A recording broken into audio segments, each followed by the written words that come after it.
rolling now. We're rolling. Q&A with Joey D. And Joe, these questions are from Mike Hood. Oh, fabulous. Corporal Hood on that show we call him. There you go. If you could live in any time period in the U.S. history, what period would it be? Examples: revolutionary, colonial, industrial. And he did one revolutionary. He was getting attacked and skinned by Indians. They were starving. He didn't want to come over in America in the 1700. They tried that in Jamestown, 1607. Moved in there, built a fort, a nice fort. Well, that was overrun by Indians. And they come in and they attacked them, they set up trade, and they massacred them. They all got malaria. They didn't know the area on the James River. In the summertime in Virginia, it was 106 degrees. They didn't make it. The next ship come over, they went up to Boston. Okay, got a Boston cream donut. So they set up shop in Boston, and they made it. And they thrived. They learned to trade with the Indians, and the Indians showed them how to plant corn and survive. Because the English only brought so much to fucking stay with. So then the Revolutionary War is out. Then you got drafted in General Washington's army, 500,000 men up against 2 million fucking British. That's not a good area. I would say right now, where I grow up until the 70s and 80s, it was a great time in America. It was the greatest time. The Industrial Revolution was 1880, and it ended about 1970. So we grew up in that area. That was a good era. You had muscle cars, you'd have 80, you'd have 9/11. You could work and make good union money. I'd have to say I'm quite happy where I came from. Okay. And Roger's the same because he does what I do. He'd probably say the same thing. Roger. Whoop, whoop, whoop. Whoop, whoop, whoop. Roger. So what's this here? It says, ever since you Get were the fuck out of your head. Ever since you were born in the 1800s, what was your favorite job or project? This is coming from Mike Hood. Yeah, you good. Ever since you were born in the 1800s. Yeah, if you were born in 1800, you were a fucking Cooper who made fucking, that was a master carpenter who made fucking barrels. They shipped all the rum and flour in barrels.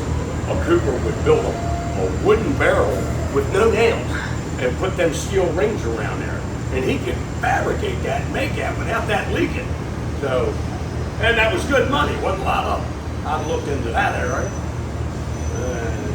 Wouldn't want to be a farmer. Wouldn't want to join the military back then. I'd have been a blacksmith or a cooper. I'd have picked a building trade like I do now. Yeah. If you could have chose another branch of service to serve with, what branch would you choose, and why is it the Marine Corps? They only coming from Mike Hood because he knows my two older brother rednecks that beat me up my whole life a Marine. Okay.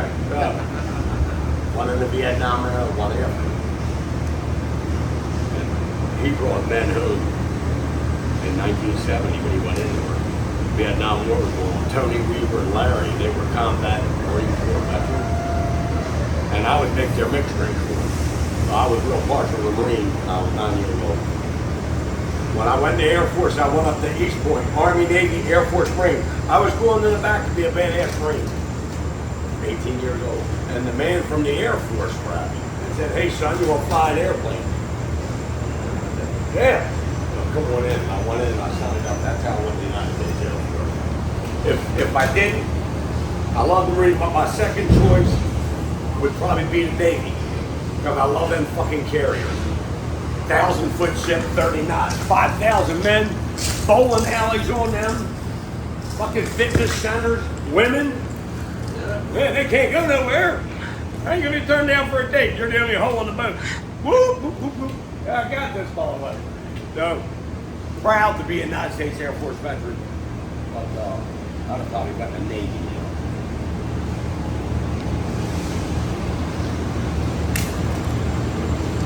Tell Mike's a Marine.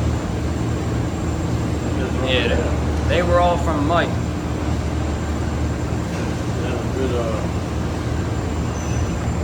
He's a Marine. Another Yeah, question. what happened to Slim? Yeah, what happened to Slim? If you missed 2 days, you know, call in. That sounds like the fuck you to me. Now, you look at the whole picture. When Slim was looking for work, when you look for work nowadays, I mean, I still beat on doors. You go on the internet, you put in 10, 20 applications. And then how it always happens with me, when I go to work for somebody, then the next 2 or 3 call. You know what I mean? And they sort of say, hey, well, Piper, we got $4 or $5 more an hour. That might have rung a bell with them. We don't have the cleanest job in the world right here. We got a nasty job. Yeah, it might have scared them all. Or he might be sick and didn't call in, but I doubt it. That sounds like a fucking send-off to me. Right. When I text Steve in the morning, I'm not coming, and I don't feel good, Bob. I'll see you tomorrow. I give him a courtesy call. No matter what, you're gonna know what I'm doing. I wouldn't just, I don't do shit like that. And I wouldn't want to done it. I've had people do that to me when I owned the business. And I promised him in 2 welders and 2 machines and went on there and went to get my boy in the morning and he wouldn't answer the door. And I go there and I got 5 carpenters beside me studding out and I got to put metal stuff all over. And that motherfucker chewed me out from one end of that building to the other. You said you, and I promised him to. Leonard Krause. So I know what it means to be stood up. And it ain't fun. So I never fucking dealt with him again. That is the hardest day. Is finding men. That's the hardest thing, right? That is the hard. I can get to work. I got the equipment. You gotta have a good man. Because I'm bidding jobs. I'm troubleshooting shit. I got punch out lists. I'm doing T&A and everything, doing the paperwork, hiring men. I need a man that's gonna do the job. I can't come behind you. I ain't got no time. So a good man is worth his weight in gold. Most of my guys didn't drive. I'll pick you up. I need some money for lunch. They're gonna pay that. Gotcha. Give them a ride home. When I get on a job, bust your ass for me. You know what I mean? It's a big job. It's a big job. And I'm a small contractor. I gotta get it done. And they did do that. Bobby Gatus, Harry Gill, all my boys. But I helped them out with that one. Robbie Cooper stood me up. Well, I got it. And that was George Washington College down in Sudlersville, Chestertown, way up there northeast. It was out in the middle of nowhere. It was a long ride. And they had 2 new dorms they were building. And I had to fucking weld on both of them. I had my truck in the middle. And they were doing metal stud wall, 8-inch stud, 12 gauge. And I was metal stud and I was sticking with a 6011. Boop, boop, boop. And I had a LN25 for Robbie to do the other side, so we could do both builds at the same time. Now I gotta jump in here, get a stub wall, keep these 2 carpets, then get over here and get one to keep them going. Now I'm jumping back and forth. Because you fucked me. But I was in my 30s, I could do it back then. Well, I could never do that now. I'd be like to get up in the back of the truck and turn the machine on. Whoop, whoop, whoop, whoop. But back then I could do it. And probably I'm making 50 an hour, 55 an hour back then. 99, paying Robbie fucking 15. I mean, I'm 35. I'm $85 an hour. I'm making money. You're making money. You're making $600, $700 a day. There's money to be made, and there's still money. I took all the structural. I had 600 people. I was hooked up with a steel vendor, general contractor, had an in-on Chesapeake contractor, general contractor, Superior Steel, John Geddes, the steel erector. He would throw a building up with like a Home Depot and give me all of his lane because he had another job. Joe, do the garden center. I need all the handrail done. All the fucking vents for the air conditioning, got the whole air frame for an angle. And I get a fucking lift. I said, all right, John, what do you do? I said, T&M. Sometimes you want to bid, sometimes you give me T&M. Get time and material, I get nothing. Now you got a good job. That's a month's worth of work. Get out there, la la la, cut 2 fucking frames in one day. I'll set the columns in the garden center next day. Next day, go out and set the bar joists. Next day, go out and deck it. Then that was done. Then do all the handrail on the dock. I did the fucking dock doors too. You had to frame them out with like 12-inch chain. Belted them into the wall. And then little dock bumpers. That's at Home Depot? Yeah, I did 6 of them. I did 6 of them. All at Ricerstown Road, St. Mary's County. And the guy who made the seal was Mike Wolf. So I had worked with Chesapeake Contract, the general contract, worked with him. I worked for the steel erector, and then the motherfucking guy who fabricated the iron, I had worked with him.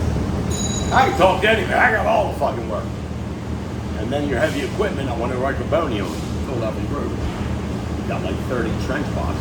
Got like 150 men. Then you repair them trench boxes that go in the ground that are 30 feet deep. You know about them. Them guys will poke a hole in there with a motherfucking backhoe or pull them out, pull the spreader bars out. They got to be welded. They're 20 to 30,000 a piece. The man's got 20, 30 of them. 5 of them need repair. That's good work. Set them up, patch them holes, rub your pipe in there for the collar. That's good work. And you get scale money on them. You do 2, 3 of them, then I'll bring 2 gravel boxes out. The bottom ripped out, put a new floor and a gravel box. So I did the structural and I did the heavy equipment. And I was always busy juggling them motherfuckers. Always. I could do it right now. But I'd never do it because I'd hurt myself. Back end you jumping. You're going to be up and out of that truck 10 to 15 times a day. No matter how you slice it. And then you're going to be doing your job. So, I mean, for me, just to get in and out of the truck would be a job right now. What us doing? Trying to land in the roof, coming in and out. It's physical work. As you both know, this is physical work. Yeah, that's all. There's money to be made, though. I was a good bidder, too. I was a lowball. One motherfucking contractor gave me. I'd find out their charges. Here's the thing. And 16 dump trucks in John Construction in Frederick County, County at 58. 16 dump floors, 316 car lock, 7'11" wide, big 2-inch tab, up to telescopic cylinder, 14-foot plate on 7 Cut it out one day, weld that up, put a level that with a master forklift, set it in, 045 in the next. Lay it up at the motherfucking cross member. Mud flaps were damaged for the fan tail, and I charged extra for that T&M. I found out from Wendell, a mechanic, a friend of mine, boy was charging $2,800 for Wendell told me. I went to Tom. I said, Tom, yeah, let me give you a price on that dump truck. What do you do for it? He said, I'll do it for $1,800. All right, you got it. 2 off, 15 up. So I got work. And I could get one done in 2 days. That's $1,800 in 2 days. I'd get 2 of them a fucking week. That's how I work. I lowball them motherfuckers. You're not going to make top dollar like that guy, but he's going to go do 1 or 2 to get rid of them. I'm going to do that whole line. So you're still making money. You know what I mean, right? You don't have to hit a grand slam all the time. And on second base, God goes from there. I was a good businessman. Man, you had a question, didn't you?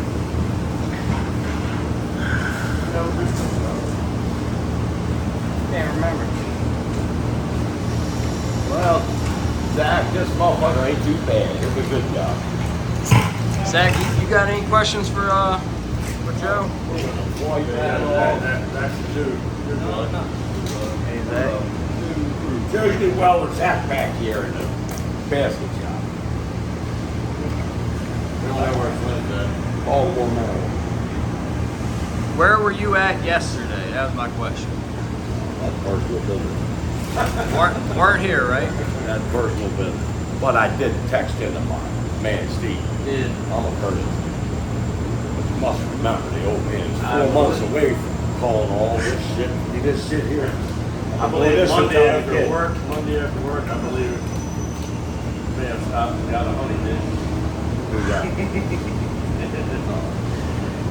He was Well, trying to walk through if the you door. look at the whole picture, coming up on 39 years, eating fucking big on now. July and August, your last years doing this when you get older. The last 5 years, 6 years for me, July and August kill me. I can't take the heat no more.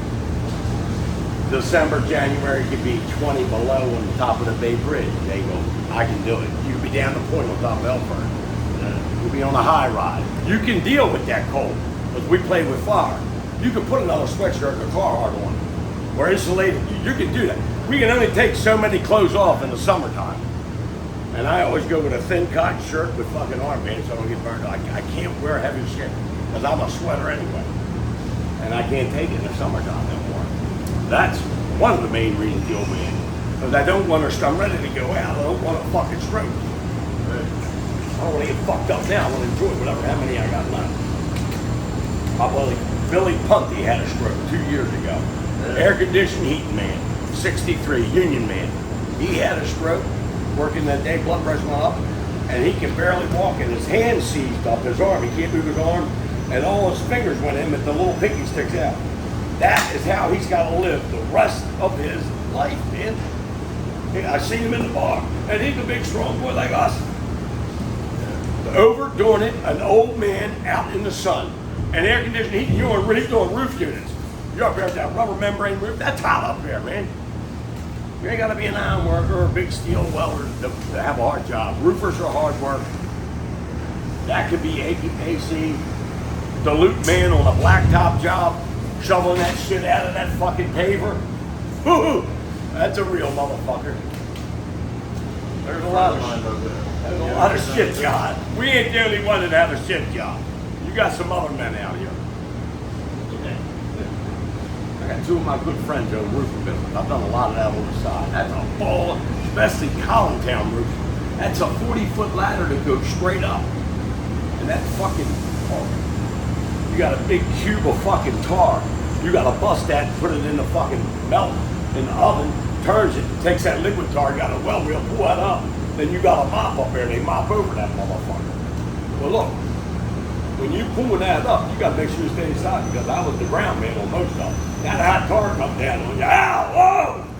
You can't have a mess, you gotta lay shit down for the customer. Well, I went up, I said, come on down here and do this. Well, that was a mistake. Because I went and grabbed that mop, it must have been 150 pounds, got it. I can barely move this motherfucker. And you gotta swing that nice and even, man. I said, I'm going back downstairs. So, that's a rubber coat. Now, if you got a shingle job, now you're humping that shingle up there. Now you got a 512 pitch. I'd rather have them flat roof. But then 512, now your ankles are killing you by the end of the fucking day. Nailing that motherfucking. Yeah, so roofing, that's a real man. I went up on a ladder one time. I was in my 50s with a 40-pound shingle. And I had a boy, Sean, like you, young boy. He had two up on there, man. 30 years old on one. I said, damn. I'm killing myself. I'm going to show you what I was when I was young. I got off everybody. Throw that motherfucker down. They'll never do that again. So, when you've been around a Monopoly board so many times, you got to learn your limitations. You gotta be smart. But you'll hurt yourself with it. And it's not worth it, man. You got one body. We can't exchange these parts. Joe, that's a good answer to my question. Yeah, that's right. That's from our friend in West Virginia. Remember the one with all the experience? Right, or experience. That's all right. That's experience. You got a lot of experience, don't you, son? Yeah, a little right. Look at this. How'd that story go? What'd he say? We're winding up. We're AMG. What the guy in West Virginia say? One had all the experience. You were doing a job for him. No, that's just a story. Never worked in West Virginia. You were helping him with his car or something? I remember you told me. You said you got a lot of experience. Oh, you got a good memory. I forgot.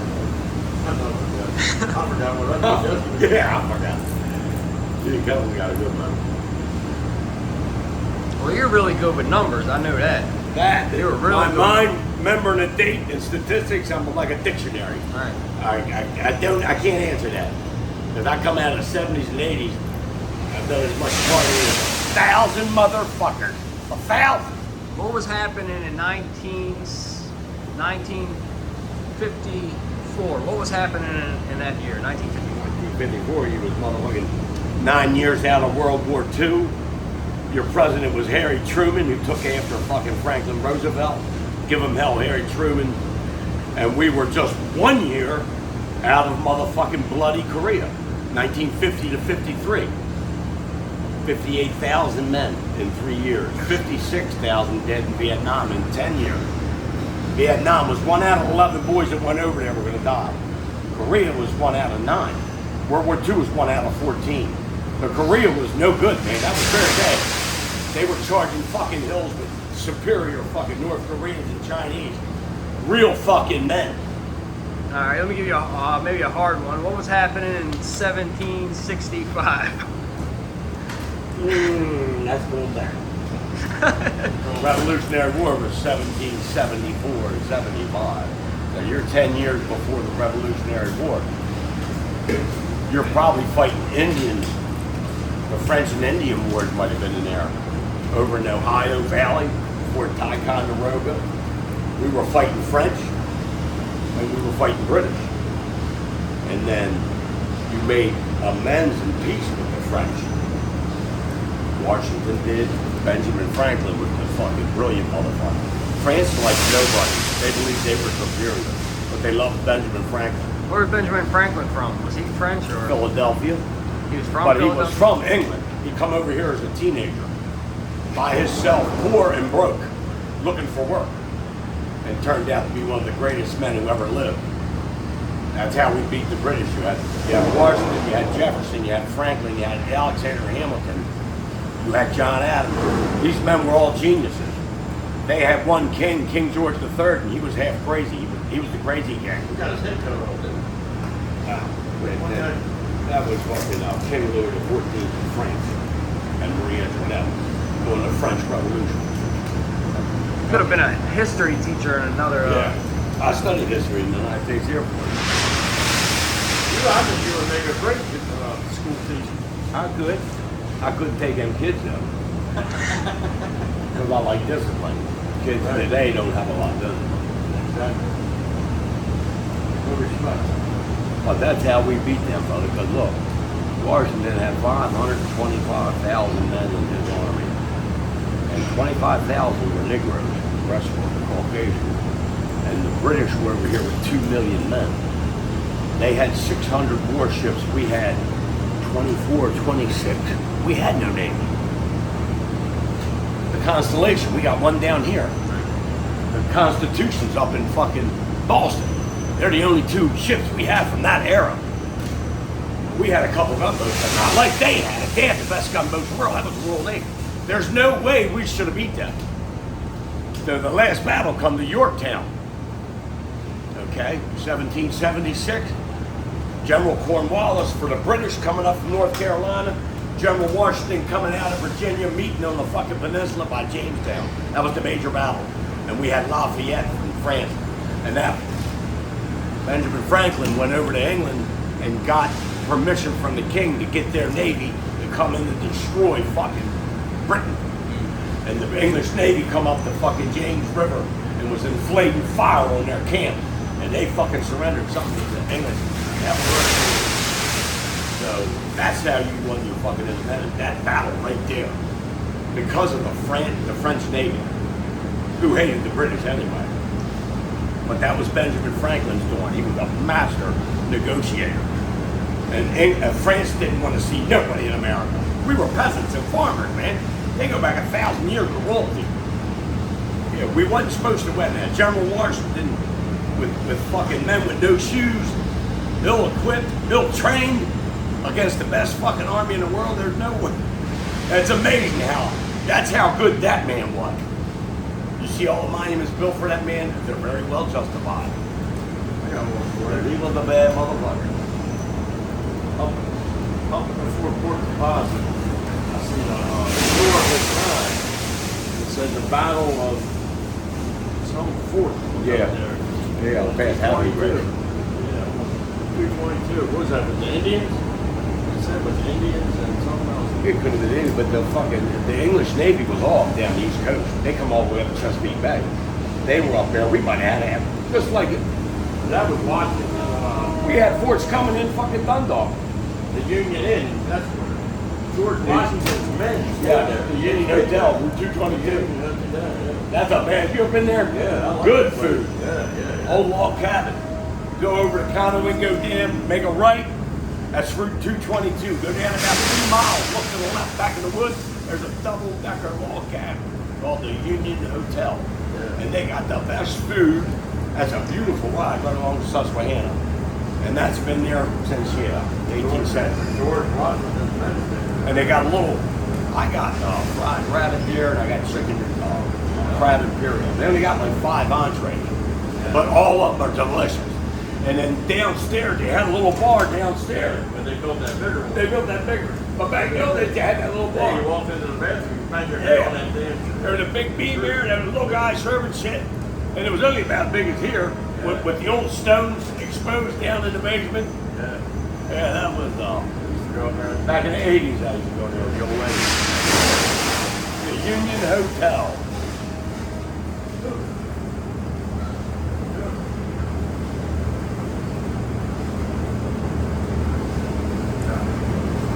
got any questions, Zach? Little Joe? Nah, off the top of my head, man. I don't know. Zach's been busy all morning. We're gonna roll on this, Yes, sir. knock it out.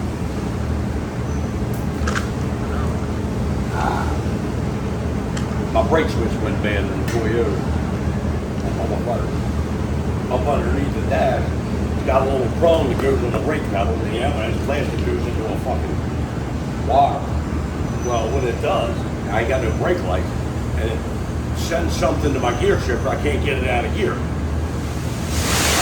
Oh, fuck, this is just everything. So I Googled, I said, what the fuck is that? They said there's a little grommet on the shifter. Take your grommet out, put a flathead screwdriver, and then unrelease that. So now I got two shifters in the Toyota, the shifter and a 10-inch Phillips fucking flathead screwdriver. Until I fix this motherfucker tomorrow. $49. But you gotta get up underneath the fucking dash. But in 3 years, that's the only thing went wrong with this little fucking car. Almost 30 years old, it starts to run every day. It'll go from here to Florida right now. One of the first things that went bad with the car. No sensor lights come Remember, on. I had one. Yeah. American Camry. I'm gonna give you a nice little truck, but that little Toyota, I'm keeping him till he died. Yeah. He feels like he's got about 5 good years. I just put all these tires. New tires, new brakes, new radiator. I'll probably outlive you. It will. It runs everything. The old lady wants it bad. You get a truck, you give me that. I said, you can use it. Ain't getting that car. It might last me the rest of my life. I don't want no $700 car, man. Not now. They'll give me a little Ranger S10. And Ours then, costs as much as a house did. yeah, I'll give me a nice little truck, Roger. It's got that big Dodge. I sold it. That was a gas on 2 4-wheel drive, 318, 01 Dodge. Beautiful though. Short end.